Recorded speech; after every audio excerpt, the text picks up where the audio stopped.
Always one to deflect the attention, Annawan-Wethersfield running back Micam Smith does understand that he's got a featured role when it comes to the Titans' offensive attack, but he's also one quick to hand off the attention to his line, knowing he would not have had 1,900 yards worth of offense without them.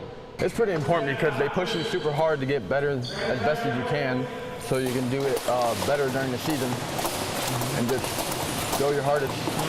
What is it like for you? I mean, to grind it out, coach is counting down, he says 10 more seconds and it's usually 15, you know, those kind of things. What's within you to draw that out of you? It just, that fourth quarter push, got to get you better. So just keep going, never stop.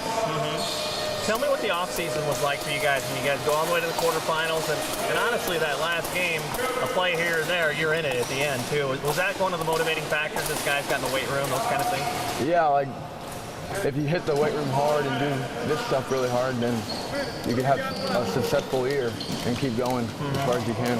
Does this seem weird, senior year there and everything, you know? No. Same thing. Been waiting for this. He's obviously a very talented football player. He's a talented athlete. He's pretty talented at everything he does, but you know, one of the great things about him is he's one of the hardest working kids too. He's a great leader. He's a vocal leader for us. He obviously leads by example. You know, in here working his tail off, of course, just sweat dripping all over him. You know, his work ethic, I think, is kind of what puts him over the edge. He's obviously not a very big kid, but the work that he puts in the off season, you know, he's willing to take a little bit of a pounding because he's pretty durable. And he's the kind of guy that guys want to work for too. I mean, have you seen that kind of come to play too? Yeah, and I think that's part of him being a leader, getting kids around him to follow him, and you know, we want that because we're pretty happy, obviously, with what Micam's doing.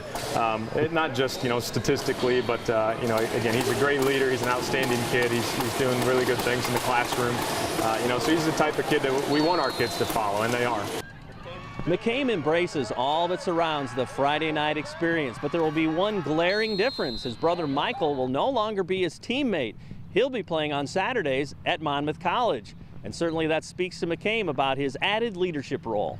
We lost some good guys, so people are going to have to step up, and I think we have the people to do that. Is that something, you know, to not have Michael around too, that maybe it's speaking to you? It's like, hey, I got my older brother here who's a great leader, and now he's not there. Is that kind of stirring something really healthy inside of you? It's like, hey, you know, I'm really that guy. I'm a senior, and he's not here. Yeah, I guess I'm going to have to step up and be a leader now, since we don't have other leaders.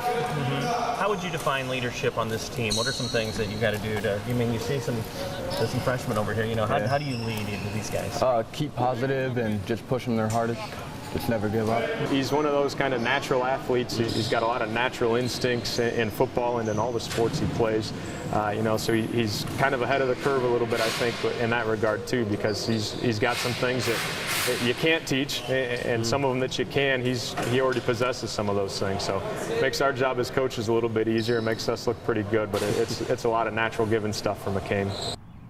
Thanks for checking out the story on Micam Smith. You can also see more stories on local coaches and athletes on our website at www.illowafca.org. You can go there as well to sign up for one of our many FCA camps this summer and register for our July 30th golf outing at Arsenal Golf Club. Also, would you support us through the John Deere Classics Birdies for Charity program? Our bird number is 076. With this week's FCA Story of the Week, I'm Dan Pearson.